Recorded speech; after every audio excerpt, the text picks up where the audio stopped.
Hallways, the stairwells.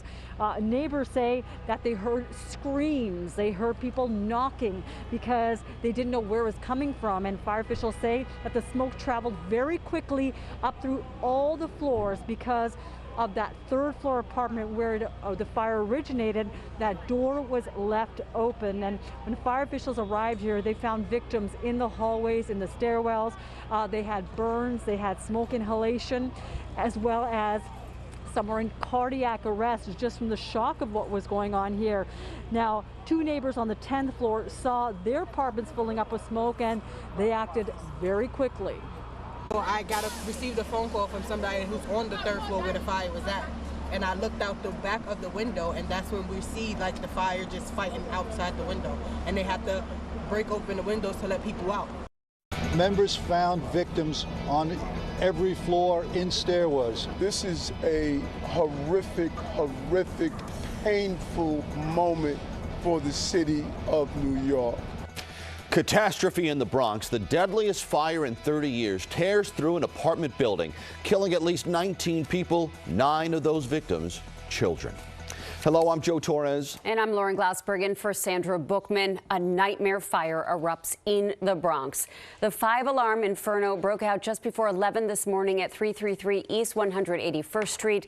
The building is a 19-story high-rise in Tremont, and some 200 FDNY members responded to battle the fire. This is a live look at the scene. The toll from this fire is both dreadful and historic. At least 19 people, including 9 children, died.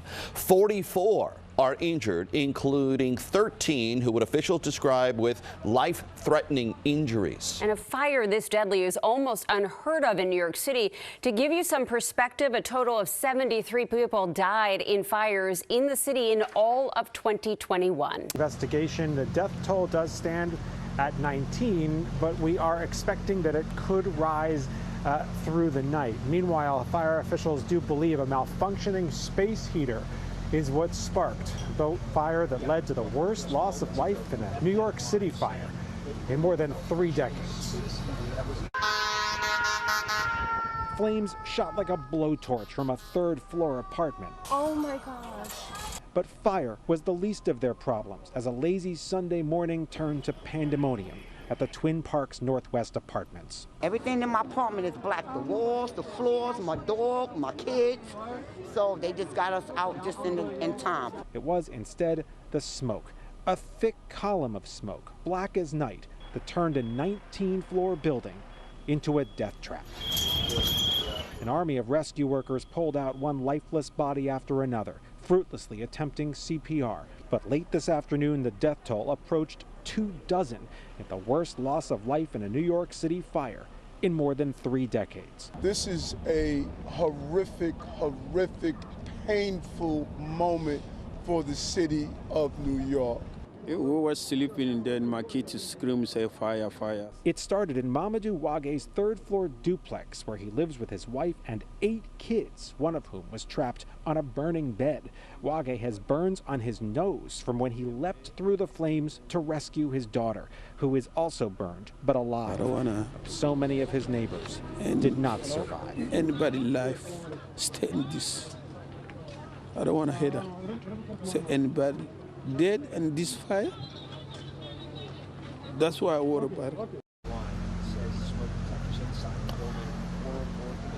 And he told us he had a space heater, an electric space heater plugged in right next to the bed that was on fire. And now late this afternoon, late this evening, we've been told that that was in fact the space heater that led to this tragedy. Investigators believe the smoke flew through that building because when the family fled their apartment, they left their door open, causing a death trap. Burned and smoke filled the building. People got trapped inside their apartments, in stairwells, in hallways. The FDNY made dozens of rescues in a matter of minutes. We will hear more on that from Jim Dolan, continuing our story about one family of survivors.